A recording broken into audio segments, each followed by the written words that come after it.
اور ان 5 جنرلز میں ایک جنرل عاصم منیر شامل ہیں جو گجرانوالہ کی کور کمانڈ کر چکے ہیں. اسی طرح جنرل ساحر شمشاد مرزا بھی ان جنرلز میں شامل ہیں جو اس وقت راولپنڈی جیسی اہم ترین کور کمانڈ کر رہے ہیں. اس سے پہلے چیف آف جنرل سٹاف رہ چکے ہیں. انہی جنرلز میں جنرل اظہر عباس شامل ہیں جو کہ اس وقت چیف آف جنرل سٹاف کے عہدے پر ہیں. اور چیف آف جنرل سٹاف پاک آرمی میں اتنا اہم عہدہ ہے کہ پاک آرمی کے اندر جو ڈیسیژن میکنگ ہوتی ہے اس میں چیف آف جنرل سٹاف کا بڑا کلیدی کردار ہوتا ہے. اس سے پہلے جنرل اظہر عباس راولپنڈی جیسی اہم کور بھی کمانڈ کر چکے ہیں. اسی طرح انہی جنرلز میں جنرل نعمان محمود بھی شامل ہیں جو پشاور کی کور کمانڈ کر چکے ہیں. اور انہی جنرلز میں جنرل فیض حمید بھی شامل ہیں جو پشاور کی کور کمانڈ کر رہے تھے اور اب ان کو پشاور سے تبدیل کر کے بہاولپور کی کور کا کمانڈر مقرر کیا گیا ہے.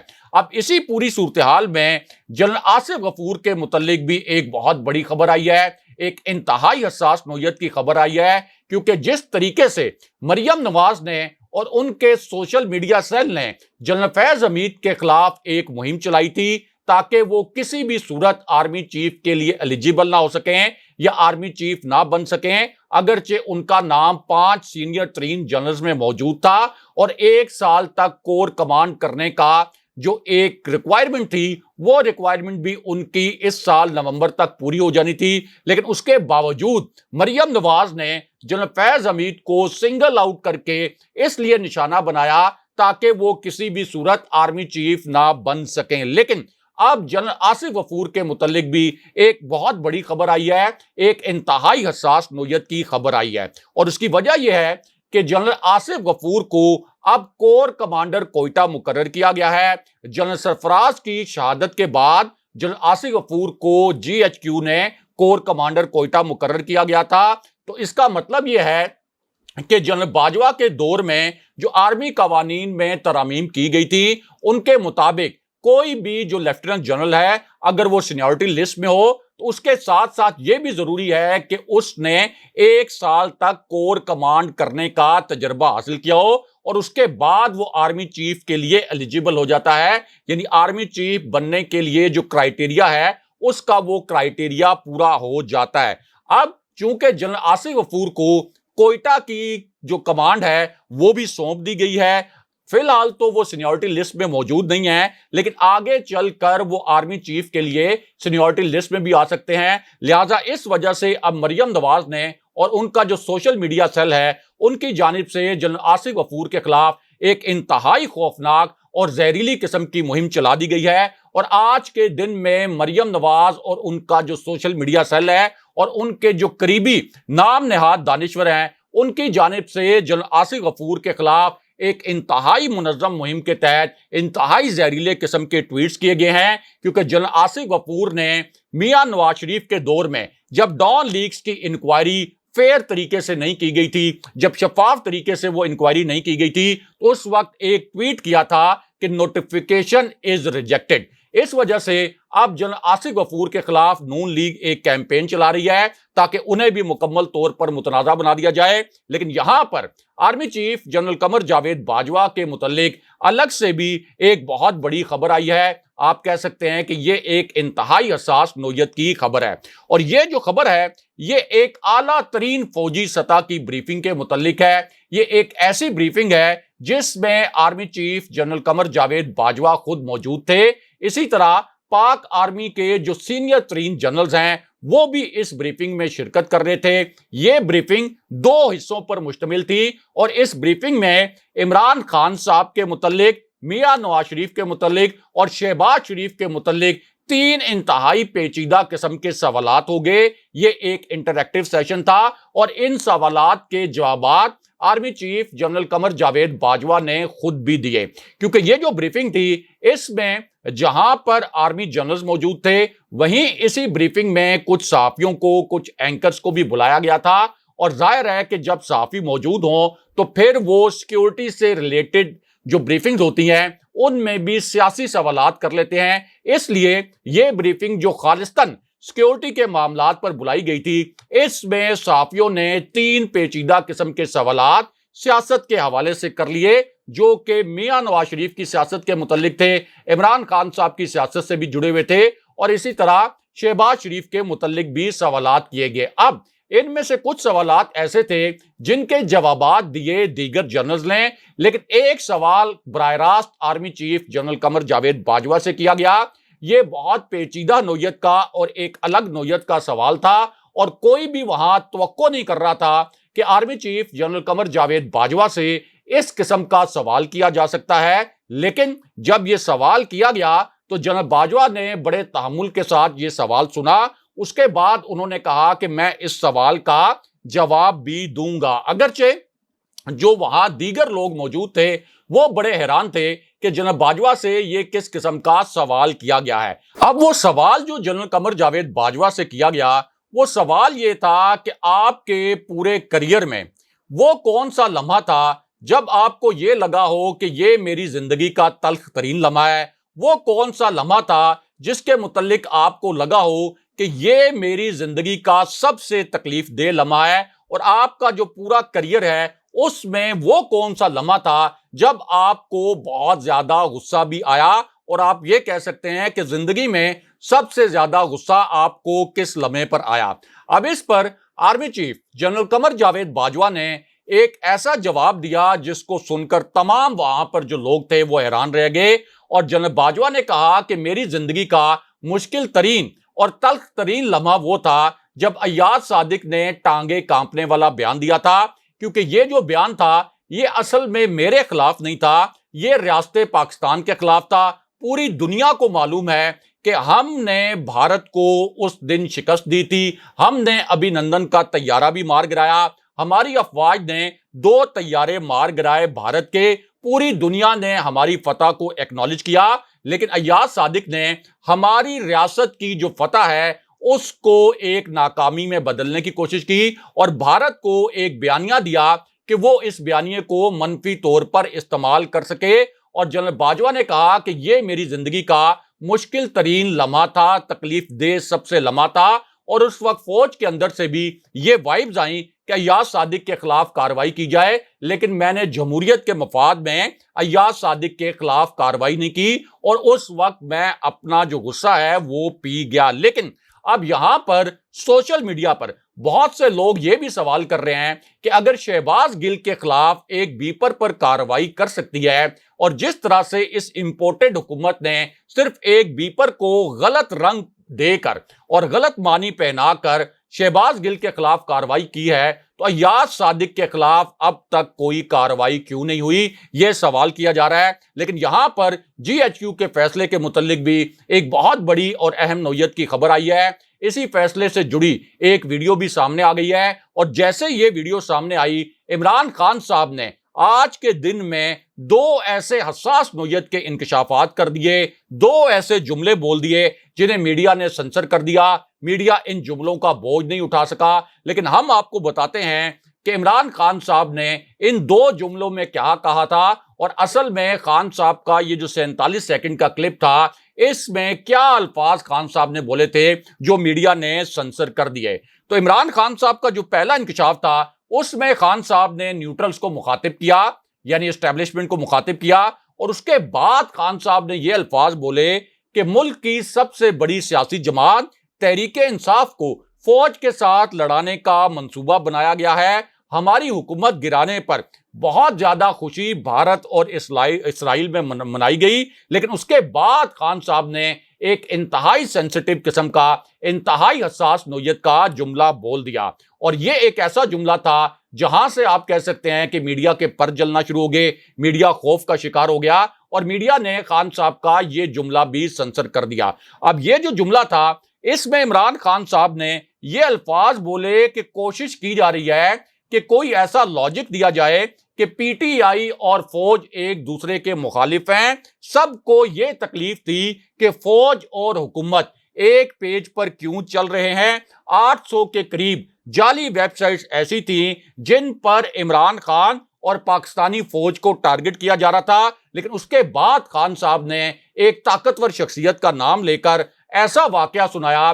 جس کو مکمل طور پر سنسر کر دیا گیا۔ یہ جو 17 سیکنڈ کا کلپ تھا، یہاں پر خان صاحب نے جو الفاظ بولے، میڈیا نے ان الفاظ پر بیپ لگا دی، اور کچھ چینلز ایسے تھے جنہوں نے عمران خان صاحب نے جب یہ الفاظ بولے تو ایک کمرشل بریک لے لی۔ لیکن ہم آپ کو بتاتے ہیں کہ خان صاحب کا یہ جو 16 سیکنڈ کا کلپ تھا، اس میں عمران خان صاحب نے ایک طاقتور شخصیت کے متعلق کیا بہت بڑا انکشاف کیا۔ اب یہ جو انکشاف تھا، اس میں بھی خان صاحب نے نیوٹرلز کو مخاطب کیا، اسٹیبلشمنٹ کو مخاطب کیا، اور اس کے بعد خان صاحب کا کہنا تھا کہ بھارت میں جو ممبئی حملے ہوئے، اس کے بعد آصف علی زرداری نے ڈی جی آئی ایس آئی کو بھارت بھجوانے کا ایک بیان دیا۔ اس سے زیادہ خطرناک حملہ پاک فوج پر اور کیا ہو سکتا ہے؟ اس کے بعد جو بدترین سازش فوج کے خلاف کی گئی تھی، جس کے متعلق جنرل راحیل شریف نے بتایا تھا، یعنی ڈان لیکس، اور اس سے پہلے میمو گیٹ، جس میں آرمی چیف اور D G I S I supreme court میں بھی پیش ہوئے تھے، لیکن اس سازشوں کا کیا نتیجہ نکلا؟ اور یہ جو سازشیں کی گئی تھیں، ان کے کرداروں کے خلاف کیا کارروائی کی گئی ہے؟ لیکن اس کے بعد عمران خان صاحب نے ایک انتہائی طاقتور شخصیت کا نام لیا، جس کا تعلق پاکستان کے سب سے طاقتور ادارے سے ہے۔ یہاں پر خان صاحب نے کچھ ایسے حساس جملے بولے جنہیں میڈیا نے مکمل طور پر سنسر کر دیا، لیکن ہم آپ کو بتاتے ہیں کہ عمران خان صاحب نے کس طاقتور شخصیت کا نام لیا، اور اس طاقتور شخصیت کا جو تعلق ہے یہ کس طاقتور ادارے سے ہے۔ اب خان صاحب نے یہ جو راز کھولا، اس میں خان صاحب نے بتایا کہ ایک بڑی ہی خفیہ قسم کی ملاقات ہوئی۔ اس ملاقات کے حوالے سے خان صاحب نے یہ بھی بتایا کہ یہ ملاقات کس شہر میں ہوئی تھی، پھر شہر کا جو مقام ہے وہ بھی عمران خان صاحب نے بتایا، اور خان صاحب نے پھر یہ کہا کہ چیف الیکشن کمشنر نے یہ جو ان کی خفیہ سرگرمیاں تھیں، ان کی جو خفیہ ملاقاتیں تھیں، اس کے بعد فارن فنڈنگ کیس میں ہمارے خلاف فیصلہ دیا، ہماری پارٹی کو توڑنے کا پورا پلان بنایا گیا ہے، ہمیں نقصان پہنچانے کا جو پہلا مرحلہ ہے وہ الیکشن کمیشن کے ذریعے پورا کیا جا رہا ہے، اور جھوٹی رپورٹس بنا کر تحریک انصاف کو کٹہرے میں کھڑا کیا گیا ہے۔ لیکن اس کے بعد army chief general Qamar Javed Bajwa کا نام لیا عمران خان صاحب نے، اور یہاں پر آپ کہہ سکتے ہیں کہ میڈیا نے مکمل طور پر بلیک آؤٹ کر دی عمران خان صاحب کی یہ جو سپیچ تھی، عمران خان صاحب کی یہ جو پریس کانفرنس تھی۔ لیکن ہم آپ کو بتاتے ہیں کہ خان صاحب نے یہ جو 10 سیکنڈ کا جملہ تھا، اس میں اصل میں آرمی چیف کے متعلق کس نوعیت کے الفاظ بولے تھے، جن کے متعلق میڈیا نے یہ گیس کیا کہ شاید یہ بڑے کوئی حساس نوعیت کے الفاظ ہیں۔ اب خان صاحب کے اوپر چونکہ توشہ خانہ جیسا ایک بڑا بھونڈا قسم کا سکینڈل بنانے کی کوشش کی گئی تھی، تو عمران خان صاحب نے اب آرمی چیف کے متعلق بھی ایک بڑی حساس نوعیت کی بات کی، اور ان کا کہنا تھا کہ توشہ خانہ سے جو تحائف ہیں یہ صرف وزیر اعظم کو نہیں ملتے بلکہ آرمی چیف کو بھی ملتے ہیں، اسی طرح جتنے بھی بڑے عہدیدار ہیں ان کو یہ تحائف ملتے ہیں، اس میں کسی قسم کا کوئی غیر قانونی عمل نہیں ہوتا، اور اگر تحقیقات کرنی ہے تو پھر یہ تحقیقات آرمی چیف سمیت سب سے ہونی چاہیے۔ لیکن اس کے بعد خان صاحب نے آخری سب سے خطرناک نوعیت کا انکشاف کر دیا، لیکن یہ جو انکشاف تھا 7 سیکنڈ کے کلپ میں، اس کو بھی میڈیا نے سنسر کر دیا۔ لیکن ہم آپ کو بتائیں گے کہ اس 7 سیکنڈ کے کلپ میں عمران خان صاحب کے الفاظ کیا تھے۔ اب خان صاحب نے اس کلپ میں یہ الفاظ بولے کہ پی ٹی آئی اور فوج کو لڑانے کی سازش اتنی خطرناک ہے کہ اگر ملک کی سب سے بڑی جماعت کو فوج کے سامنے کھڑا کر دیا گیا تو پھر اس ملک کو ناقابل تلافی نقصان پہنچے گا۔ میں کبھی بھی اداروں کو کمزور نہیں کرنا چاہتا، میرے بیرون ملک کوئی پیسے نہیں پڑے ہوئے، میرا جینا مرنا پاکستان کے اندر ہے، ہمارے پاس اتنی اسٹریٹ پاور موجود ہے کہ ہم پورے ملک کو بند کر سکتے ہیں، لیکن ہم اس وقت صرف ملک کی خوشحالی اور سلامتی کے متعلق سوچ رہے ہیں۔ لیکن اس کے بعد عمران خان صاحب نے سب سے بڑا انکشاف کر دیا، اور یہاں آپ کہہ سکتے ہیں کہ پوری پریس کانفرنس کا جو عمران خان صاحب کا سب سے اہم نقطہ تھا وہ یہی نقطہ تھا۔ اب خان صاحب نے یہ کہا کہ سازش یہ کی جا رہی ہے کہ الیکشن تک عمران خان کو کمزور کر دو، عمران خان کو نااہل کر دو، پھر میاں نواز شریف برطانیہ سے آئے اور یہ کہا جائے کہ عمران خان کی نااہلی ختم کرانی ہے تو تحریک انصاف نون لیگ کے ساتھ تعاون کرے، اور پھر نون لیگ، پی ٹی آئی اور پیپلز پارٹی مل کر یہ نااہلی والی جو شک ہے یہ ختم کر دیں. یعنی میاں نواز شریف کی نااہلی ختم کروانے کے لیے مجھے نااہل کروانے کا پلان بنایا گیا ہے. لیکن خان صاحب نے پھر یہ وارننگ دی اور یہ کہا کہ مجھے پتا ہے کہ یہ سب کچھ پس پردہ کس قسم کا کھیل چل رہا ہے، لیکن آج میں یہ بتا دوں کہ میں اس قسم کی کوئی ڈیل نہیں کروں گا. میں میاں نواز شریف کی نااہلی کسی بھی صورت ختم نہیں ہونے دوں گا. اس طرح خان صاحب نے میاں نواز شریف کی نااہلی کے خاتمے کے لیے جو ایک گھناؤنا پلان بنایا گیا تھا اس کو نیست و نابود کر دیا. میاں نواز شریف کی سیاست کے تابوت میں آخری کیل ٹھونک دی اور نواز شریف کی نااہلی ختم کرنے کی جو پلاننگ ہے وہ مکمل طور پر تباہ ہو گئی. دوسری جانب سیکیورٹی فورسز کے آپریشن میں 4 دہشت گرد مارے گئے ہیں. اگلے پروگرام تک کے لیے خدا حافظ.